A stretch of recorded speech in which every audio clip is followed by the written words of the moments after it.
La verdadera unidad no se produce persiguiendo primariamente la unidad.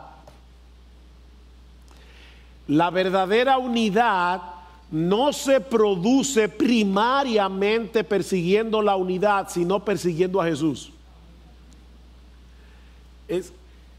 Al final de cuentas, es el evangelio de Cristo y el carácter de Cristo desarrollándose en nosotros lo que nos permite tener unidad en la iglesia. Vístanse de Jesús, porque eso es lo que produce unidad. No es a costa del evangelio esta unidad. Es una unidad en Cristo, es una unidad en el evangelio. Es ese tipo de unidad lo que nos permite glorificar a Dios con un solo corazón y a una sola voz, algo que se hace evidente cuando nos congregamos como iglesia en el día del Señor. Versículo 6, para que unánimes a una voz, glorifiquéis al Dios y Padre de nuestro Señor Jesucristo. Pero hay otra exhortación en nuestro texto que veremos más brevemente y que en cierto modo cierra con broche de oro toda esta discusión acerca de la libertad cristiana. Acepta a los demás creyentes como tú fuiste aceptado por Cristo Jesús. No solamente se trata de sobrellevar a los débiles, no de tolerarlos de mala gana, de sobrellevar sus debilidades, de ayudarlos a crecer, de amarlos en el Señor. Ahora dice Pablo, acéptalos, acéptense mutuamente.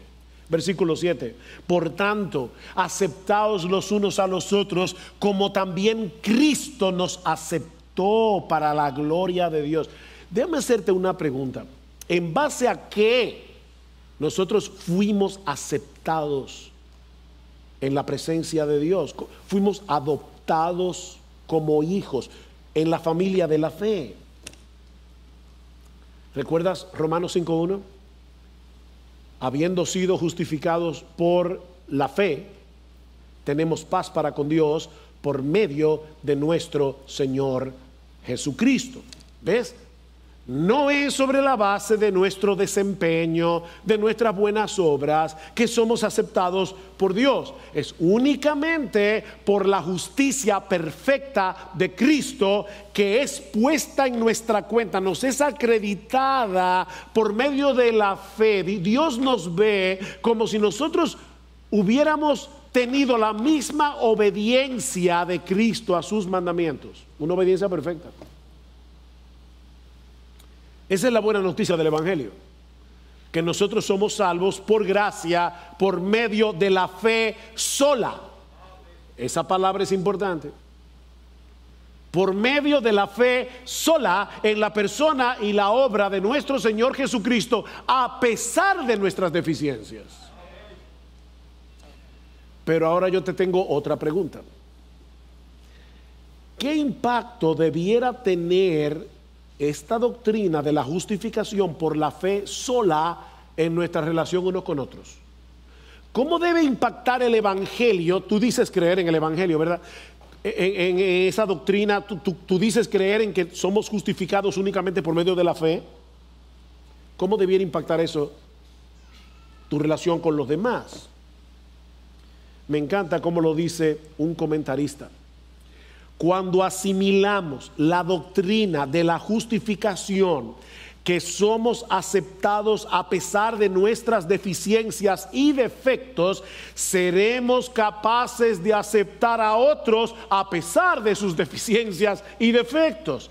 De hecho, y esta frase me impactó, la manera de determinar que también entiendes el evangelio es ver cuánto amas a las personas a pesar de sus defectos. Esa es la prueba de fuego. ¿De verdad tú entiendes que Dios te aceptó a ti a pesar de tus pecados y defectos? Pero tú no puedes aceptar a los hermanos, algunos hermanos en la iglesia por causa de sus pecados y defectos. Entonces tú no entiendes el evangelio como debieras entenderlo. Tú tienes un problema. Por eso decíamos hace un momento que esta unidad no es a costa del evangelio, es a causa del evangelio. Como Cristo los aceptó, acéptense unos a otros. Dios te ha dado la bienvenida en su familia con los brazos abiertos por causa de su Hijo, no por causa de ti. Y tú te estás alejando de otros miembros de la iglesia por cosas que no son básicas, que no son esenciales.